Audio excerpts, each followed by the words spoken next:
In 1999, a father arrived at a train station to pick up his teenage daughter from school.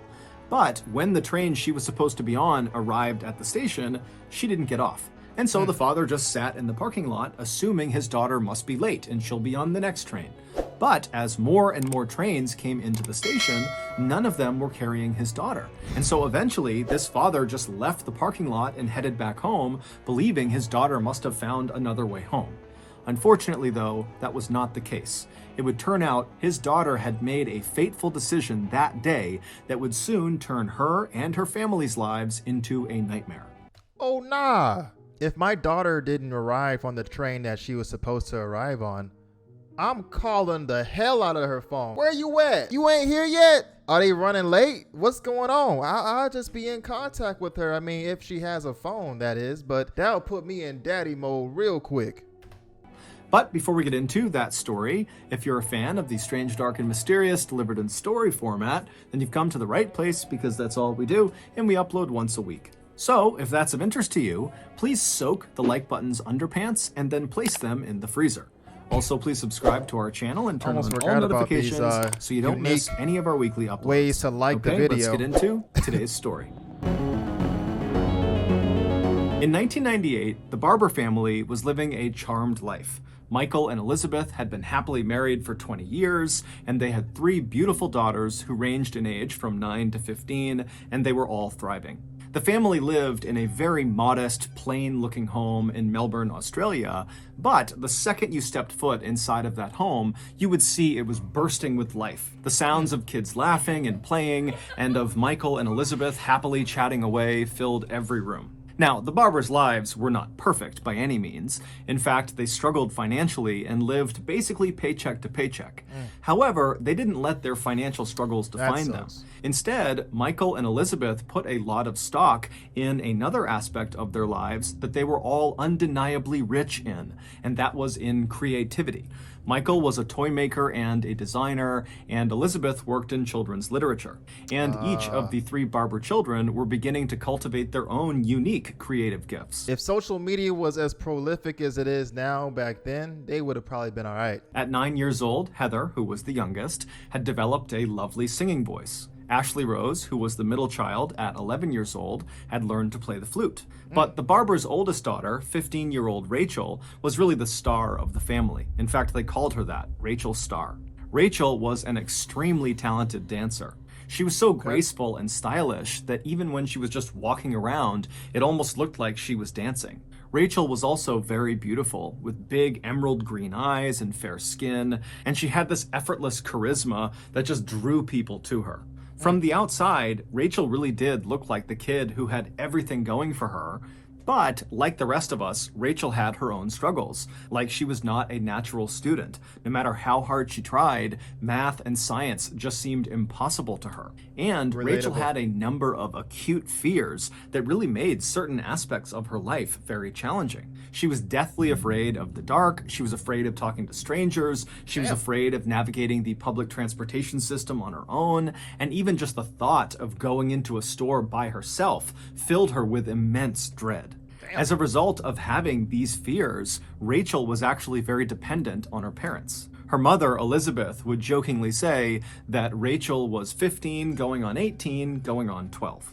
Eventually, when Rachel's anxieties and fears, combined with her struggles with traditional schoolwork, put her into a bit of a depression, her parents decided they needed to step in and take action. They wanted their Rachel Star to be happy. They wanted to encourage her and nurture her strengths. And the thing that they knew she loved the most and was the best at was dance. So in September of 1998, Michael and Elizabeth allowed Rachel to drop out of her traditional school and transfer to a full-time dance school in Richmond, which was an inner-city suburb of Melbourne located about 20 minutes away from the Barber's house. And once Rachel was enrolled in this new dance school, she blossomed. She made loads of new friends, she started modeling, which was something she was very proud of, and she met a boy, Manny. Somebody had told me this is their fears. I would have never thought they would want to be a dancer because, for one, dancing is brave enough as it is. And secondly, you know, depending on what level you reach in dancing, you're going to be on TV, maybe music videos. You're going to be around a lot of people. So I always find that interesting that people, contrary to what they are as a person and their fears, they go for things that put them in a huge spotlight, and I can relate. Who she absolutely adored. But as well as things seemed to be going for Rachel at her new school, she would soon make a fateful decision that would have absolutely catastrophic effects. Oh no. On Monday, March 1st of 1999, so 5 months after Rachel had transferred to this new dance school, Rachel and her father, Michael, like every other morning, left the Barber household, climbed into Michael's car, and began driving to Wattle Park, which was a train station closest to their house. From Wattle Park, Rachel would catch a train that would take her to the Richmond station, and then she would get off. She would meet up with a friend, they would have breakfast, and they would walk the rest of the way to their dance school. When Michael pulled into the parking lot at Wattle Park and parked the car, and Rachel was getting her stuff to climb out of the vehicle to head up to the train, he stopped his daughter and said, "Hey, remember, I'll be back here at 6:15 tonight to pick you up." And Rachel looked at him, she smiled and said, "Okay," and then she hopped out of the car and she pranced her way over to the station. Michael watched his daughter just long enough to see her climb the steps and disappear, at which point he put his car back in drive, he left the lot, and he headed back home. That evening, Michael returned to Wattle Park. But at 6:15 p.m., when the train came rolling into the station, Rachel was not on board. Michael assumed his daughter must have been running late and so missed the train she would always take, and so he just sat in the parking lot and waited for the next train to come into the station. Shit. And a few minutes later, when it pulled into the station, Rachel was not on that train either. I would be in panic mode. And so Michael, he was starting to get worried because he's looking outside, it's getting dark, he knows his daughter hates being out in the dark, she's Hell afraid yeah. of being alone, and he's wondering, what's going on with her, but he keeps telling himself that she's bound to show up any minute. Oh, And so hell Michael no. just sat in this parking lot and watched train after train after train come through the station, and Rachel wasn't on any of them. Bro, what? If she's not on the train, then I'm not gonna just sit around in my car. Something obviously happened. I'm gonna probably call the dance school. I'm gonna probably call her friend that she's meeting up with, or maybe her parents or somebody that has her contact. I'm calling everybody, man. Where you at? You supposed to be here at 6 p.m. I know I don't need to come looking for you. Shit. Now, Michael didn't have a cell phone, and neither did Rachel, so Aw, he couldn't just damn! call her to see where she was. Oh. But finally, after a few more trains came through and none of them contained his daughter, he left the parking lot but went to his parents' house, which was much closer than his own home, and he rushed inside and he grabbed their phone and he called back to his home, and when his wife, Elizabeth, Rachel's mom, picked up the phone, he immediately asked her, "Hey, is Rachel home? Did she get a ride home from one of her friends?" And Elizabeth would tell Michael, "No, she's not here, and she hasn't called." This was the moment when Michael and Elizabeth instinctively knew something had to be wrong. Oh, Rachel was shit. on time for everything, and if she was late, she would always call ahead or call afterwards and at least give some explanation. But to just go silent and not show up, that was not in character. And again, because it was pitch black outside and they knew she was probably alone, that was a situation they knew Rachel would never want to be in because it would have terrified her.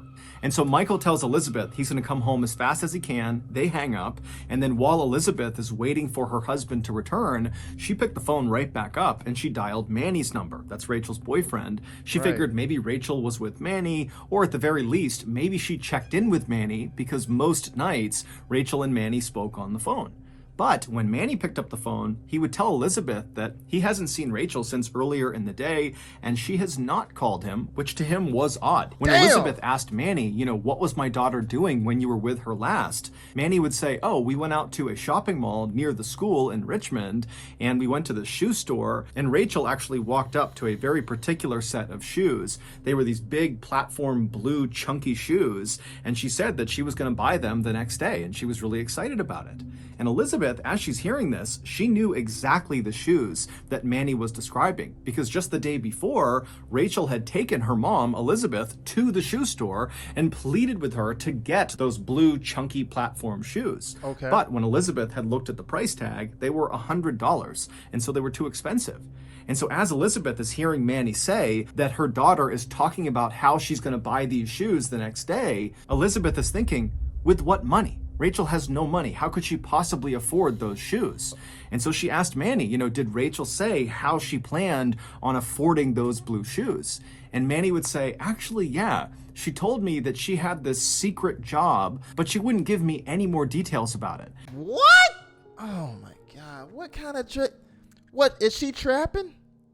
Is she selling the big worm? Secret job.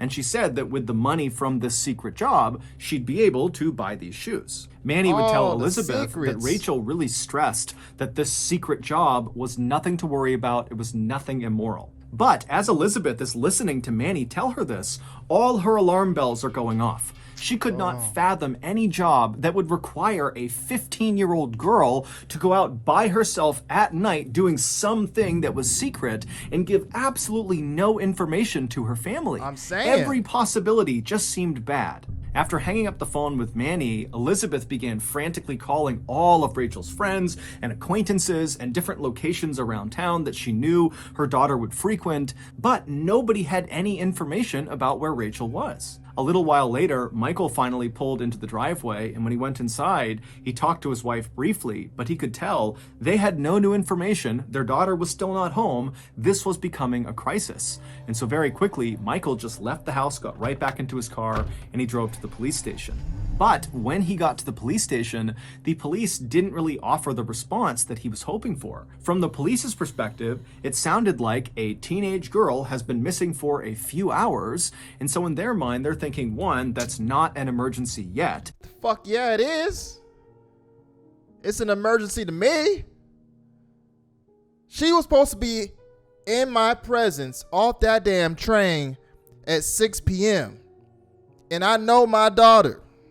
So, in my mind and my heart, that's an emergency. Who the hell texted me? You feel what I'm saying, people?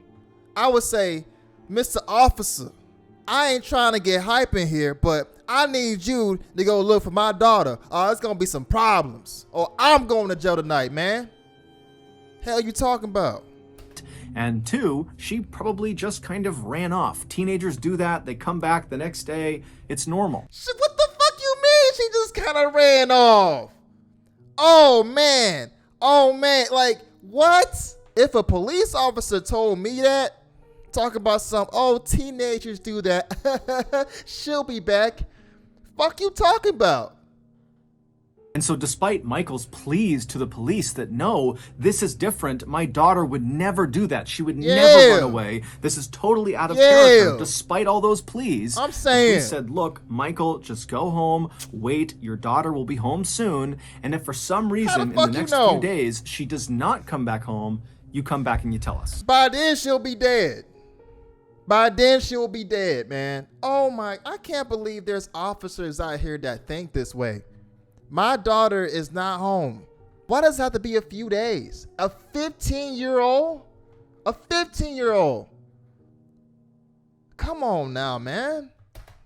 And so Michael, now feeling totally devastated and terrified for his daughter's safety, finally did just leave the police station and he headed back home. And then he and his wife and his two other daughters had a terrible, restless night's sleep, wondering what was going on with Rachel. And then finally, when the sun came up the next morning, Michael and Elizabeth rushed out of their bedroom and headed into the kitchen, hoping, praying that Rachel would just magically be in their house again. But when they went into the kitchen, Rachel wasn't there. She had not come home. However, pretty early on this second day of Rachel's disappearance, Michael and Elizabeth would learn something new. Manny would get in touch with Michael and Elizabeth, and he would tell them that he remembered something Rachel had said during their final conversation the day before. She had told Manny that he had nothing to worry about with regards to this secret job because it wasn't immoral, it was totally safe. And, Manny said, Rachel said there was an old female friend who was going to be there at this job site in some way participating that would keep her safe. And so Michael and Elizabeth have no idea what to make of this old female friend, but in a way it was kind of a relief because they know their daughter is basically terrified to be alone. And so at least knowing wherever she was with this old friend, that made them feel good.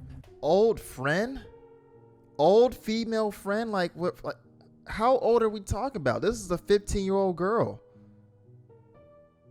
that has crippling anxiety, is afraid of the dark, is scared to be around people apparently, and she has an old female friend. I don't know if they're the same age or not, but when you say old female friend, I'm thinking that this girl is like maybe 20, 21, comparatively to her age is what I mean. But I'm trying to wrap my head around, how does a 15-year-old girl get herself in such a predicament with the fears that she has already?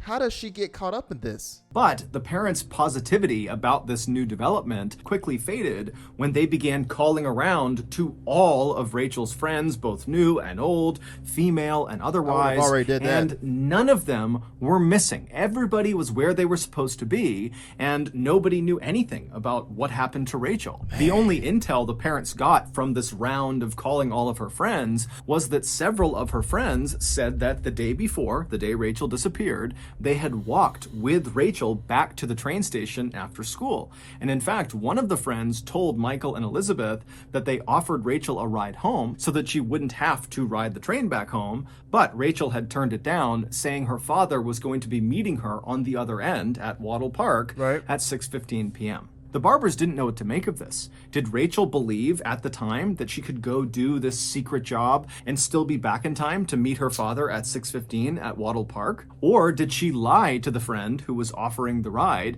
and make up the story that she planned on seeing her father, when in reality she planned on ditching her father and going and doing this secret job for the night? But regardless of which of these things were true, the parents just still could not understand why by now, 24 hours later, their daughter still had not called to check in.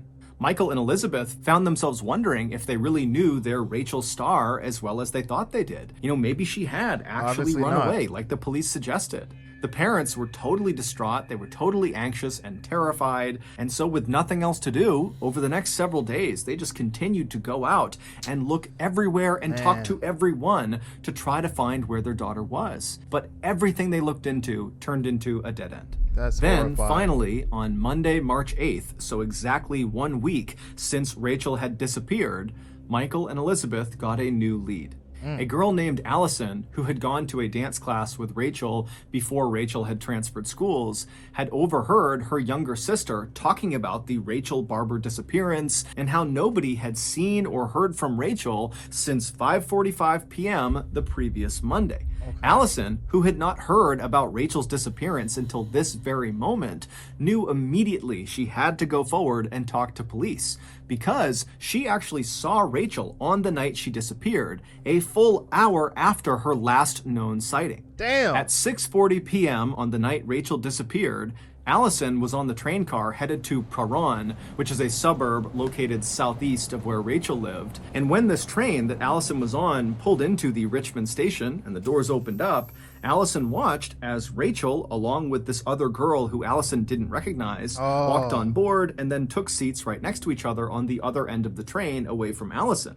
Now, from Allison's perspective, immediately it was clear they were friends. They were laughing and joking together and just kind of in their own world. Damn. And so Allison didn't want to be rude, so she stopped staring at them and they continued riding the train until they got to the Praron station, at which point Allison got up to leave the train. But as she did, she saw Rachel and this mystery girl. They also had stood up and they were making their way out of the door. And as they were leaving, Rachel actually would look up and see Allison and they would both smile and wave at each other. But that was it. And then Allison would watch as Rachel and her friend would leave ahead of her and they would walk down the platform. Where the hell you going? And from Allison's perspective, it seemed obvious that Rachel and this girl were friends, and whatever they were going to go do, they were choosing to go do, and they were going to do together. When Michael and Elizabeth heard about this sighting of their daughter on the train and this mystery girl, on the one hand, it was kind of reassuring because it meant that Rachel was with this friend, potentially the old female friend that Rachel mentioned to Manny, and so whatever she was doing, at least she was not alone. It would not be reassuring to me at all. I need to know all of your friends, all of them. Why would you keep her a secret from me, your dad, and your mother? I need to know who this person is. I don't need you to go off with some person that I don't even know. And secondly, she probably didn't want to tell her parents because what she doing, she don't need to be doing. Dang, man. But on the other hand, it begged the question of what role did this mystery person play in wherever Rachel was now? Yeah. Had Rachel and this mystery girl gone to do this secret job together and then something happened to them? Or had this mystery girl been Rachel's accomplice and they had run off together like the police thought?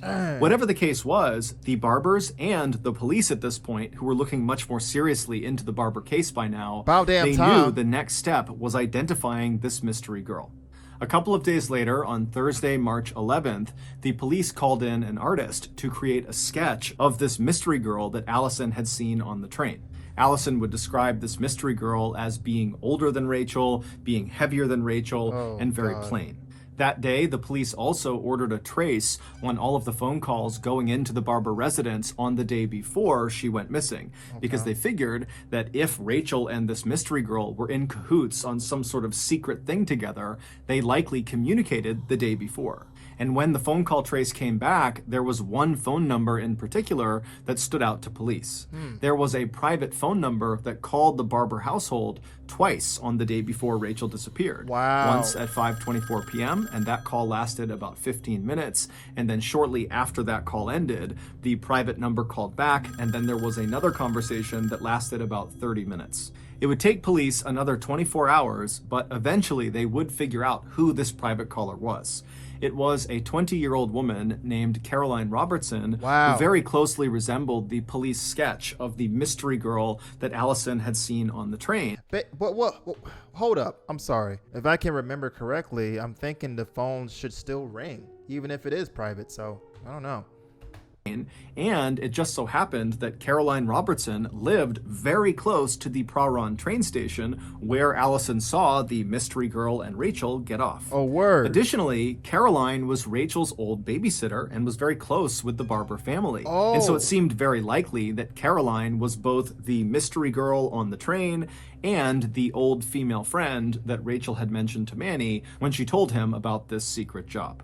This new information was a huge relief. From Michael and Elizabeth's perspective and the police's perspective, it now seemed very likely that Rachel and Caroline had just snuck off together and were now probably hiding out at Caroline's apartment near the Praron train station. But why wouldn't Rachel just tell her parents, hey, I'm hanging out with the woman who used to babysit me? And so, believing they could put an end to this missing teenager drama that night, the police hopped in their cars and they drove over to Caroline's apartment. But when they got there at 5:25 p.m., they very quickly realized that things were not as they seemed. Oh, shit. Police walked up to Caroline's front door and they knocked and began yelling out for Caroline and Rachel to come outside, but nobody yelled back and nobody opened the door. When they tried the handle, they found it was locked, so they got in touch with the property's real estate agent, who came out and gave them a set of spare keys, and when the police tried those keys, they found they still could not open the door because the door had been locked from the inside with a special latch. And so the police began walking around the perimeter of the building looking for another way inside. And as they're walking, one of the officers looks up and sees a second floor window of the apartment is open, and it's open enough that clearly a person could slip inside. And so the police contacted the fire department, who showed up very quickly, and they put a ladder up against the side of the apartment that went up to that open window, and then a police officer began climbing up. And when he got up to the window and could look inside, he saw he was looking into a bedroom. And at first, it looked totally ordinary until he noticed there was a body lying face down at the foot of the bed on the ground. It was Caroline. The officer on the ladder immediately turned around and yelled for backup, and then he and other officers poured into the apartment, and before long, Caroline, who did actually still have a pulse, but she was totally unconscious and not responding, she was being rushed to the hospital. And while that was happening, the remainder of the officers who were on site, they all went into the apartment to try to find Rachel. And so as they're searching this apartment, which was totally messy, there was things everywhere, there were boxes everywhere, it almost looked like Carolyn had been packing her apartment to move, potentially, when something happened to her, causing her to fall unconscious inside of her bedroom. And so the police searched this apartment top to bottom, and they did not find Rachel. In fact, there was no trace of Rachel anywhere, except they did find a bag of clothes that looked like they were Rachel's size, not Caroline's size, but it wasn't clear if those were actually Rachel's clothes. And so the police just kind of walked around the apartment, gathering up anything that seemed suspicious. Like they found rubber gloves and hair dye, they found some bank receipts and some notebooks with some strange writing in them, and they just hoped that some of this stuff might lead to Rachel. Back at the hospital, Caroline had regained consciousness, and even though she was very disoriented and seemed kind of out of it, the medical staff allowed the police to come in right away and start asking questions. What the because hell they knew happened? Time was of the essence with Rachel. They had to find her. What you And do so to the Rachel? officers came into Caroline's room, and they sat down, and the first question they asked her was, "Do you know where Rachel Barber is?" And Caroline just stood there kind of stunned for a second, and then just said, "Yes." Over the next few months, as Caroline's memory came back into focus, she would piece together one of the most unbelievable stories that police in Melbourne had ever heard. The following is a reconstruction of that story based both on Caroline's testimony and on what police were able to actually fact check. Back on Sunday, February 28th, 1999, so the day before Rachel vanished, Caroline called Rachel and offered her a job. Caroline told Rachel that she was working on this psychology study and she needed participants. However, the study was highly confidential, so if Rachel did want to be a part of it, she wouldn't be able to tell anyone what she was doing. That is fishy as fuck. That is super sus. What kind of study are you doing that involves a 15-year-old girl and that's confidential? However, the study was quite lucrative for Rachel, and it really didn't require much of Rachel. That's All Rachel cap. had to do was meet Caroline the following day after school was over at the Richmond train station, and then the two of them would ride the train to Prahran. They would get off, make their way to Caroline's apartment, and there they would conduct this psychological study, and when it was over, Caroline would pay Rachel $100 and the cost of transportation. Oh, and so nah. Rachel, she was thrilled at the idea because she wanted those beautiful blue shoes. Fuck And so the she said boots, yes. man. So the next day, Monday, March 1st, Rachel wrapped up school. She made her way to the Richmond train station. She connected with Caroline. They hopped on board the train. They made their way to Prahran with Allison spotting them on the train as they went. And then when they got off the train at Prahran, Caroline and Rachel would make their way to a nearby pizza shop and get a pizza and some beer. And then they would walk the rest of the way. Get a pizza and some beer. This chick is 15 years old. Caroline's apartment. Once they were inside the apartment, Caroline led them upstairs to her bedroom, and then they both sat down on the floor at the foot of the bed and began eating their pizza and having some beer and just laughing and exchanging some stories. And then after their dinner was over, Caroline told Rachel it was time to start the study, and it began with a guided meditation.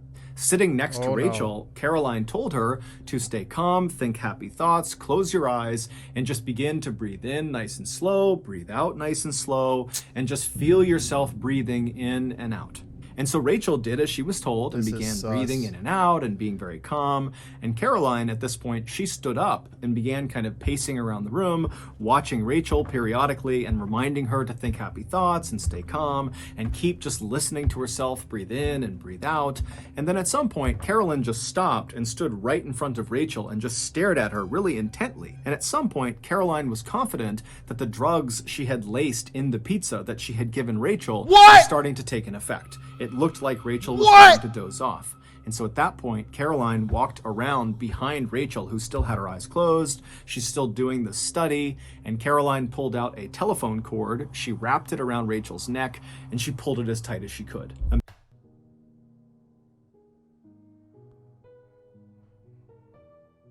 There are some evil, evil people in this world. Immediately, Rachel came out of her trance and she reached up and began trying to pull the cord off of her neck. But Caroline was easily 50 pounds heavier than Rachel and easily was able to maintain control over Rachel. And so Rachel is squirming and fighting and scratching and doing everything she can to try to get this cord off, but she can't. And eventually the fight just leaves her body and she goes still. Caroline would maintain tension on that cord to ensure Rachel was dead, but then eventually she would release the tension on the cord, at which point she would drag Rachel's body into a nearby closet and she would shut the door. Man, if I'm the father and the cop just told me that, I'm making a trip to the hospital right away. I'm saying, all right, yeah, okay, that's what happened. All right, let me just go see Caroline real quick.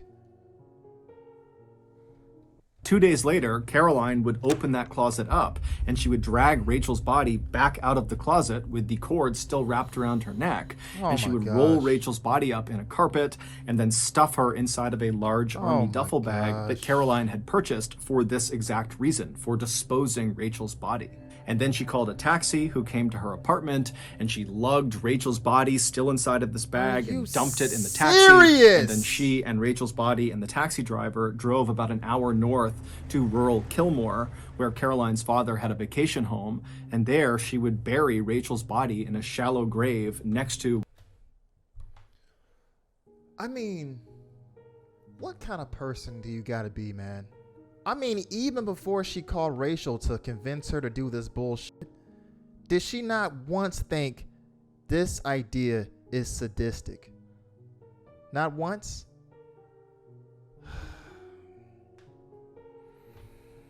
One of her childhood pets.